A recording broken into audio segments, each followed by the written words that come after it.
Okay, we are live.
Hello, hello, hello, hello, hello, hello, hello, hello, hello, hello, hello. It is live. We are here, and we are on. Somebody's echoing.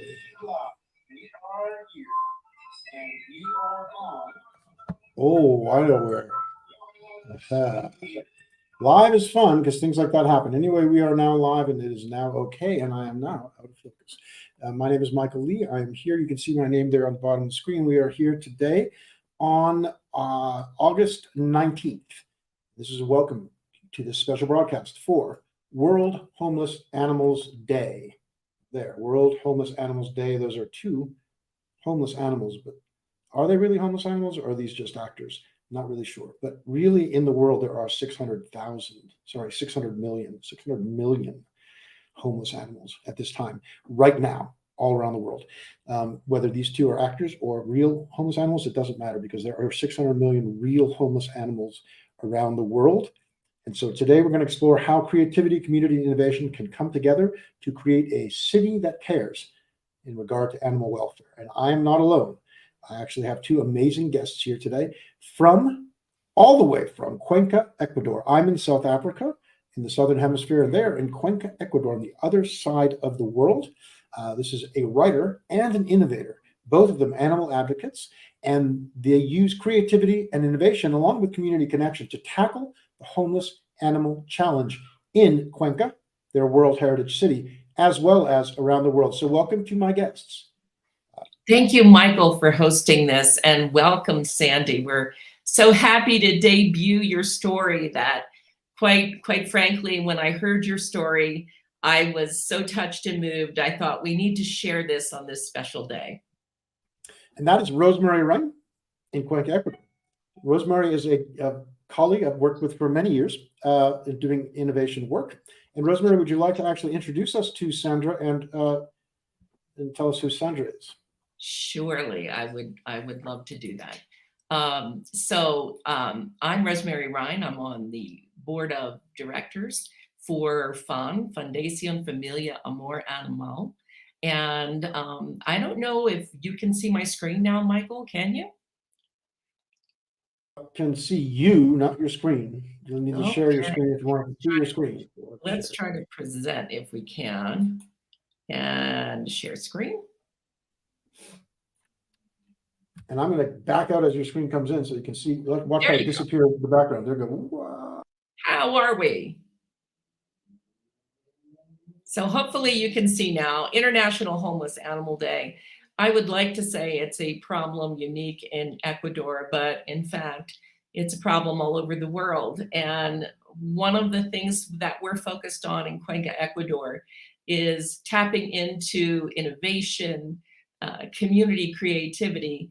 And in honor of this special day, I'd like to introduce Sandra Beaumont. And I invite folks who are listening to this broadcast to really sit back and for a moment or two, if you have a cup of coffee, just reflect on the words that Sandra has shared. And Sandra, correct me if I'm mistaken, but this story was inspired by one day here in Cuenca.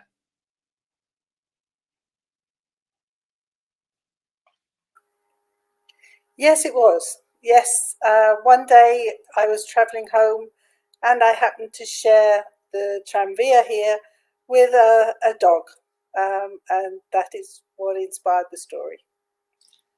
Well, thank you, Sandra. And without further ado, I'm going to mute and let you read your beautiful words and try to, Michael, in design thinking, we always say begin with the stakeholders, begin with the individuals who are faced with a challenge. So we're going to begin with the voice of homeless animals. Thank you, Sandra, and everyone sit back and let her words resonate. Thank you very much, Rosemary. All right, hope you're all relaxed. You've got your cup of coffee. Close your eyes and I'll take you for a tour around Cuenca. It's been a cold night. I can't control the shivering that racks my body. My bones ache as I pull myself from the hollow that's been home for the last few months. I stretch, first one way, then the other, easing cramped muscles. I need to move. It's time to leave.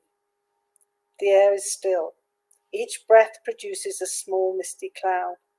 The sky lightens as the sun peaks above the horizon, throwing warm shards of light across dew-wet grass. Over the months, I've come to know where I can find help. A few morsels of bread that will keep me going until I discover something more substantial.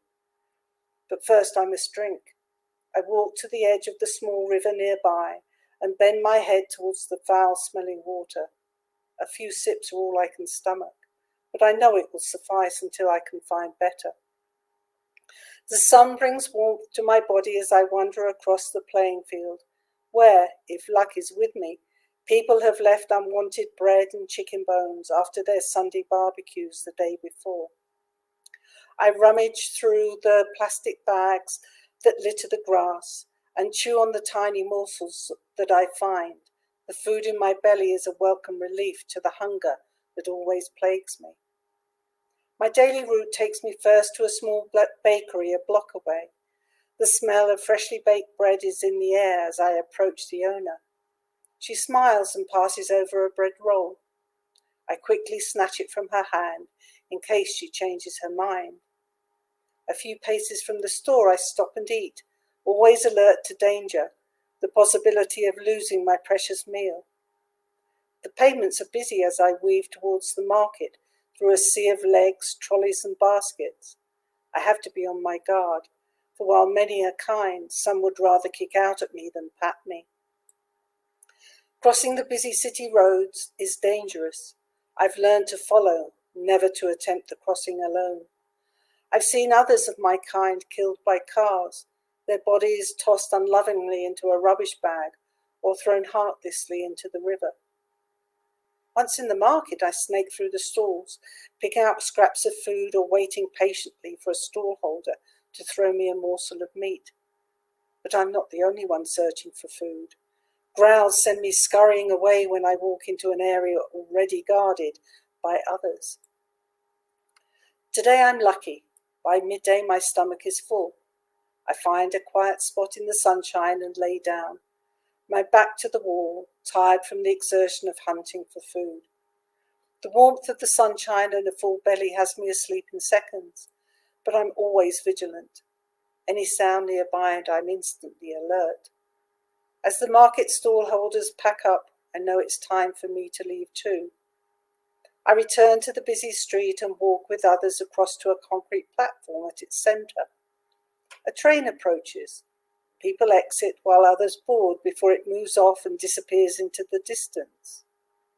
When the next train stops, I walk alongside an elderly woman with a large shopping bag. My heart beats rapidly as the doors close. I stand next to the door, ready to make my escape. No one says anything. Some nudge one another and smile. Others ignore me. 2 stops later, familiar smells greet me as the doors slide open. I know where I am. I'm back at the park. The day is growing old as I exit the train. I decide to wait for a while on the grassy patch of land where my owner left me all those months ago. Perhaps they will return today and take me home. Or maybe I'll find another family who will love me. It's colder now. I've waited long enough. It's time to return to the safety of my shelter. I curl up once more beneath the sun-warmed rocks. Maybe I'll ride the train again tomorrow. Thank you.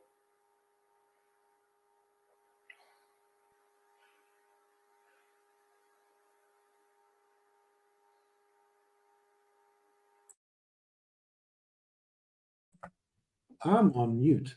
Thank you, Sandra, for not only writing that story, but for sharing it with us on Homeless Animals Day. I think, as far as I understand, you were inspired to write the story by something you actually saw in Cuenca. Is that right?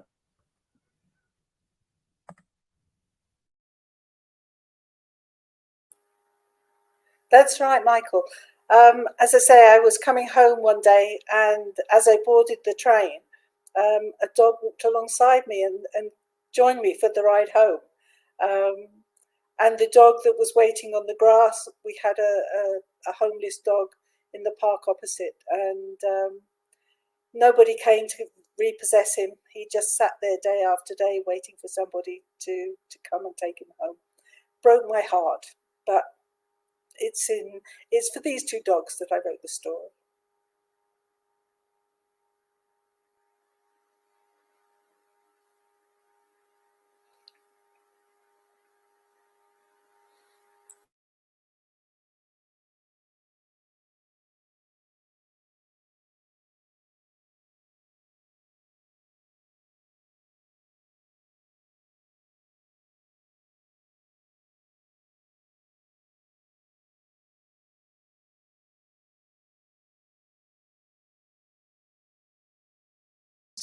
And so thank you for giving us this forum to spend just a few minutes talking about how we're applying creativity and innovation, and creativity like that of author Sandra Beaumont, to bring attention to a problem that cannot go unnoticed.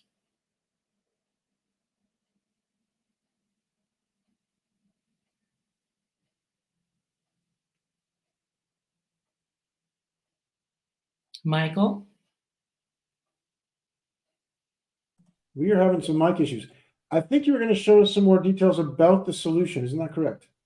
That is correct. So it is not one silver bullet. Those individuals who are doing this work around the world, and we're very fortunate to be following in the footsteps of leaders who've been tackling homeless animal populations in India. Here in Ecuador, our sister foundation, Amici Canis in Cotacachi, has done remarkable work in reducing the animal population and creating a city where everyone takes some responsibility, not only in the care of our own pets and animals, but in those that are homeless due to overpopulation. So as I mentioned, oftentimes it's not one solution to a challenge. We recently attended an international conference where we really focused on, first of all, evidence-based prevention strategies. We are planning a census here in Cuenca so that we can actually measure the impact. Are we making a difference in the animal population, the street animal population? Are we making a difference in terms of the welfare of those animals? Are we providing rescue and shelter, which is a big part of FON's mission here in Cuenca? Because we have currently about 150 dogs who are the most vulnerable of animals.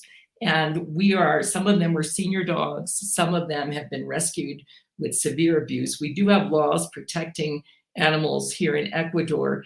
And oftentimes part of this job of volunteering and focusing on animal welfare is not only seeing the aspirations of the city we want to become, which is a city that's known as a city that is not only beautiful in terms of aesthetics, but you can see just in the care of their animals what a wonderful city it is to live in. So we at FON are focused on building right now. We're working to build the first modern shelter in Ecuador and indeed in South America. And that has required not only a focus on adoption, but community engagement, and perhaps most importantly, education. And that is tackling the challenge with the next generation. You will find in different cultures, for example, if you are in Germany, you need a license to have a dog. Imagine that. In other developing countries, this is not the case. So we focused on education of our next generation, publishing our first educational material, Be Kind, that is really focused on early grade students and their families through activities and coloring and talking about the importance of care of animals. And one thing I want to mention, and Michael, you and I have worked in innovation to create problems, not create problems, we try to solve problems by broad-based community engagement. Oftentimes, you probably around the holidays will see commercials with animals that are shivering and are homeless. And I want to be really candid that this exists everywhere. This exists here. But what we have chosen at FON to do is focus on the aspirations of the city that we want to become. And so we approach it from positive community connection. You can just see a little sampling of some of our events here, which are designed to say we can do better. We love our animals, but we can do better as a community for the homeless population of Cuenca, Ecuador. And you can see here, we're very excited to announce that we have, thanks to the community, raised more than $70,000 to just purchase the land. We found out that our dogs were facing eviction from a temporary shelter. We've been in existence for 9 years. This, after a year of fundraising, a year of looking at land, we are pleased to announce that just this week, we entered into a contract for this property, which will become the home and sanctuary of the most vulnerable of Cuenca's animals. And we're getting the community across the board involved in the design. We even are focused on eco-sustainability. There's a business partner who is very concerned with the environment, who is creating, it's actually a prototype now. You and I love prototyping and innovation, but creating bricks for structures that are used out of recycled materials. So we have broad-based support from businesses and individuals having a stake in creating this most modern shelter and tackling the underlying conditions. So we're excited. We have a long way to go. We'll be very honest with you. We've raised the funds to purchase the land. Now the building begins, including the permit process, the land survey, and the initial construction. So we're asking animal lovers all over the world.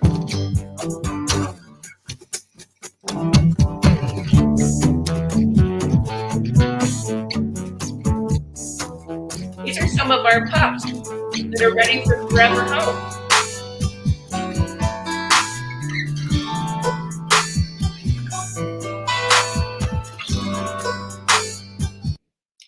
And that just gives you, this is a very quick program to give you an introduction to Fawn, to thank and support animal lovers as well as individuals in this work every day. I really say anyone, whether it's in Ecuador or around the world, who are working in animal rescue, adoption, you're doing amazing things, and God bless you for everything that you're doing. And if you'd like to be a part of our foundational supporters, we welcome your donation on World Homeless Animal Day. And thank you, Michael, for giving us this forum to tell a little bit of the story of one dog and the story of how one city is doing everything it can and tackling the challenge using best practices, using rescue adoption, and working to build this shelter, which is a dream come true for Fawn. I'd like to thank you, Rosemary, for giving me the opportunity to be part of this conversation. I didn't know that there was such a thing as International Homeless Animals Day, and certainly didn't know it was today. So yeah, I'd like to thank you for allowing me to, participate in that. Also, thanking very much Sandra for being part of it. If you see at the bottom of the screen, there is a bit.ly address. If you go to that address, you are in a position to actually make a donation. I'm going to attempt to share the screen just so people can see what it looks like. Let me just see here. I'm going to attempt to share it. Give me a second. Let's see. Yeah, there it is. Okay, so you'll see here on the screen, this is what it looks like when you go to that link on the bottom of the screen, Help Cuenca Animals. Yeah, hopefully we'll get some donations happening in the next few minutes.